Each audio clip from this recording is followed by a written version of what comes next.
Okay, today we are taking this recipe from spendwithpennies.com for mac and cheese stuffed meatballs. The first thing I'm going to do is I'm going to cook my mac and cheese because that's supposed to be refrigerated first. So I'm going to cook this mac and cheese deluxe 4 cheese, and then we'll get that all cooked up. You just follow the directions on the box for this. This one's super easy. But once this is done, I'll throw it in the fridge to cool it down because it wants it to be chilled. And then we will come back and start making our meatballs. One tip about cooking mac.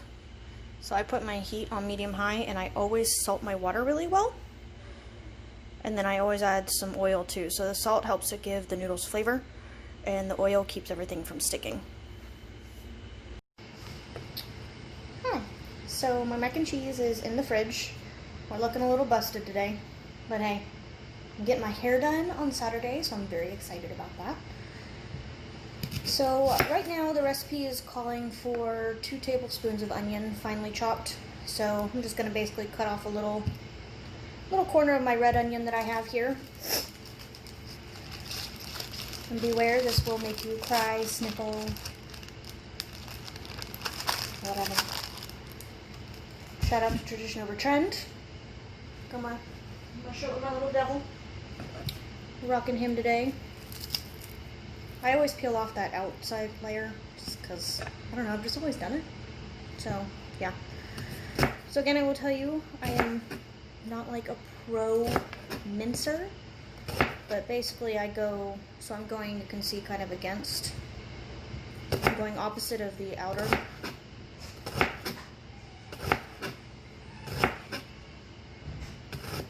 And there comes my husband.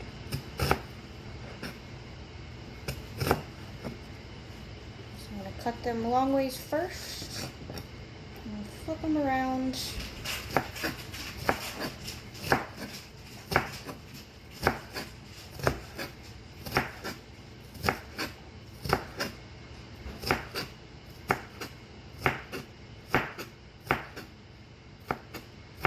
These don't have to be totally perfect, as long as you get a nice, decently fine mince on them. I always like to kind of go back through and just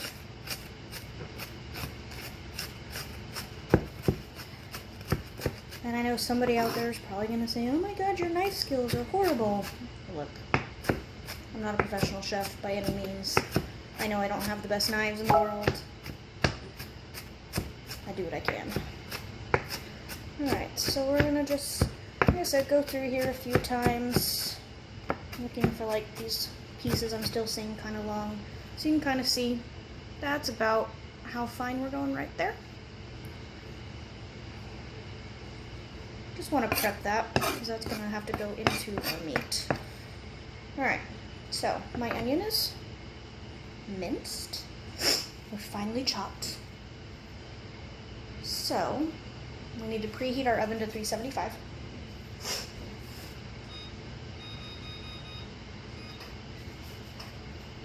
I'm also going to go ahead and grab a mixing bowl because we're going to need to actually combine our beef, onion, egg, panko, cheese, and salt and pepper.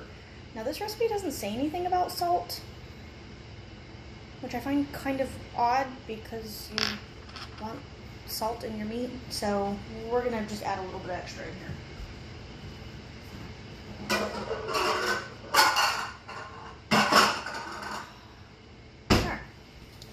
Nice size bowl. I'm going to grab my meat.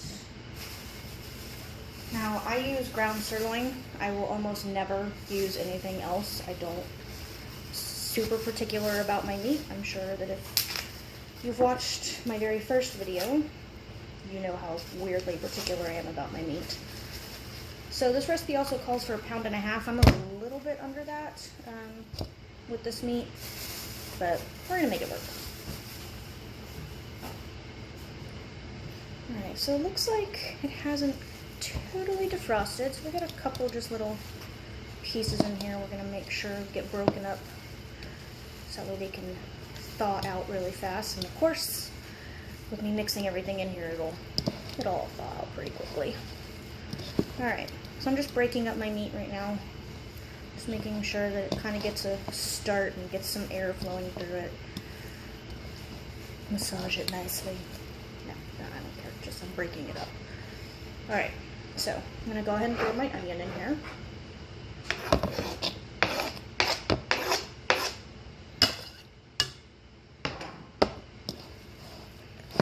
Now when it comes to like mixing anything with hamburger meat, I like to do it with my hands.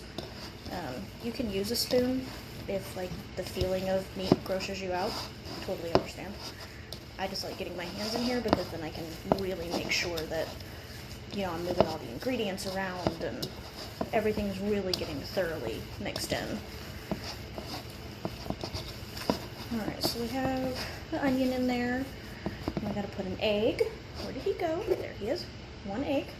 Tell you one thing, I cannot wait to have my own chickens as I squirt myself with an egg. Cannot wait to have my own chickens. Because then I get farm fresh eggs. Alright, we're going to mix this into... Now, you don't have to mix this up between every ingredient. You can basically throw everything in the bowl and then mix it all together. Totally fine. I just am doing it one by one this time. I don't have a set way of doing it. Just how I feel at that moment. I'm going to actually move this over a little too because it's been a little confusing. The joys of mixing meat. Alright, I think... I got a little bit of egg still. Ooh, nice and slimy. Alright, now I'm going to wash my hands off real quick because I've got to get cheese grated. And then I got to throw panko crumbs in here. Okay, so while I was gone, I actually prepped my shredded cheese and my cheese cubes. Nothing special there, guys. Just shredded some cheese and cut a little bit into some cubes. So I'm adding my panko now. It's saying a 1/3 cup.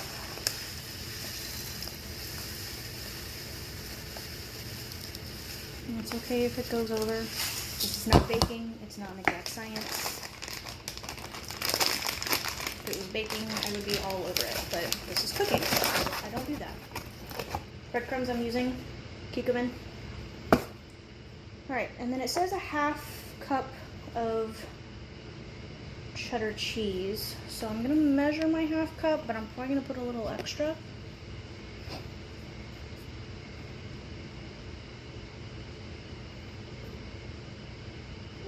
Do like an overflowing 1/2 cup. So I actually shredded a little more than I needed, but that's fine.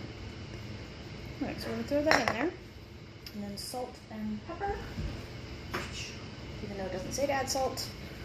So this is saying 1/2 teaspoon of fresh ground pepper. Just salt. I always kind of go over that ledge of where I go, oh god, is it going to be too salty? Because it never is. And I do my fresh ground pepper.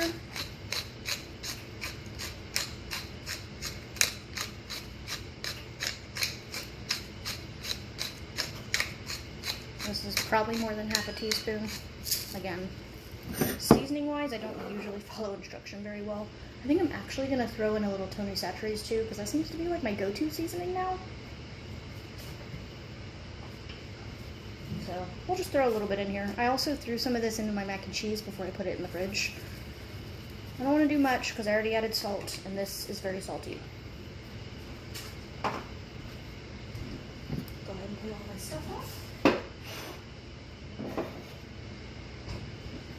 Alright, so we are going to mix this all up, yes? Yep, mix just until combined. Overmixing will create tough meatballs. I mean, if you're using your hands, I don't really see that, but okay, hey, I don't know. I'm not the professional here. Just the Texas girl trying to recreate recipes and make them better. Anybody has suggestions for like a way that I can keep my bowl sitting down so it doesn't do this all the time? I'm all ears, because that drives me insane. Alright, so like I said, I'm just getting in here and really making sure everything gets mixed up, especially since we have that salt and pepper and Tony Chachere's in here. I want to make sure that that gets everywhere. See, it's annoying, isn't it? The bowl constantly coming up. So there's a good, like, you can kind of see, you can see like the onion and the cheese throughout, but like,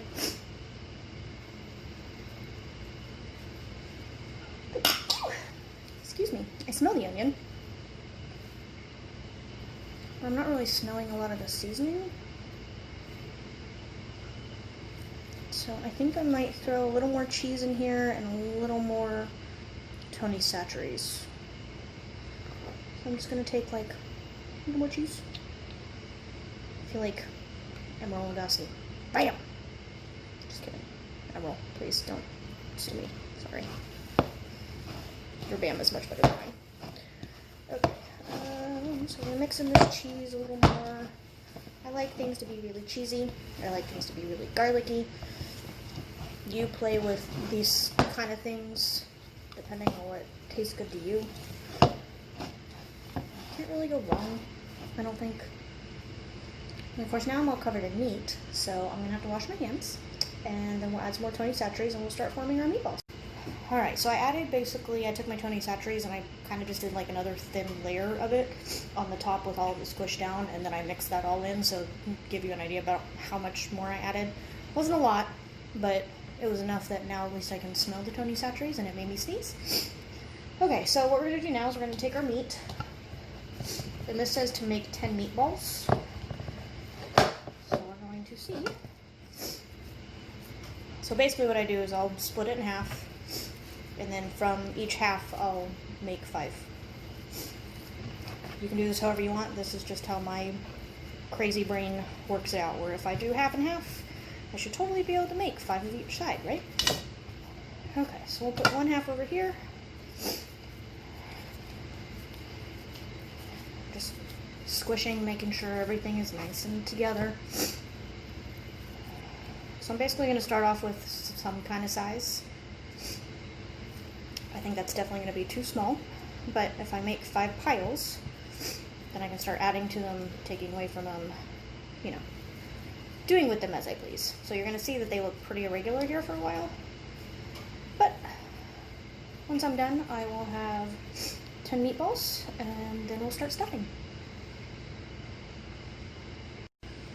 Okay, so I've got my 10 meatballs made. They're all wound up being about, what, 2 inches, probably? So basically what we're going to do now is we're going to flatten all of these down, and then I'm going to scoop some mac and cheese in there. You want to put enough where you're going to obviously taste mac and cheese, but you don't want to do so much that you can't close the meat. So I'm going to flatten this down first. Make sure I can lift it up, because Lord knows. Probably easier, honestly, to flatten this in between your hands rather than push it into a cutting board. Yeah. See? We all learn from our mistakes. Alright, so I've made it about that thin for now. Whew. Looks like my mac and cheese isn't completely cool, but I think it'll be fine. Alright, so I'm going to basically take a scoop. I have a big spoon. So there's not a whole lot. You will most likely have leftover mac and cheese. So, yay. And then you're going to grab one of your little cubes and you stick that in the middle, so it just adds just a little more cheesiness. And like I said, you can play with the amount of mac and cheese you have in here. I'm probably going to actually pull some of this out. You just want to make sure that you can actually make a ball. So I'm just like closing up all of my edges and folding it all down the middle. And then I'm going to squish it all again. So I have a nice closed ball that now has mac and cheese in it. So I'm going to put this over on my parchment paper that's on a cookie sheet. And then we're just going to do all 10 of them exactly like that. And then we'll be back and we'll stick these in the oven. Yeah, I'll put these on the parchment. This says to brush with barbecue sauce. I'm not doing that because I'm not a barbecue sauce fan. But you'll bake these for 24 to 26 minutes or until the internal temperature reaches 160. I don't ever measure my internal temperature. Usually I'm just cooking for me and my husband, so honestly what I do is I crack one of them open a little bit and see if it looks like it's done. Because your meat is going to be spread out so thin, I would imagine that 24 to 26 minutes is pretty spot on. So usually also what I do is I kind of go in the middle of the time that they say. So if they say 24 to 26 minutes, I'm probably going to check them at 20 and I'm just going to kind of make sure. I may check kind of in between and flip them over depending on what they're looking like. If I do that, I'll let you know. But basically my total time I'm going for right now is about 25 minutes. So we'll come back whenever these are all done.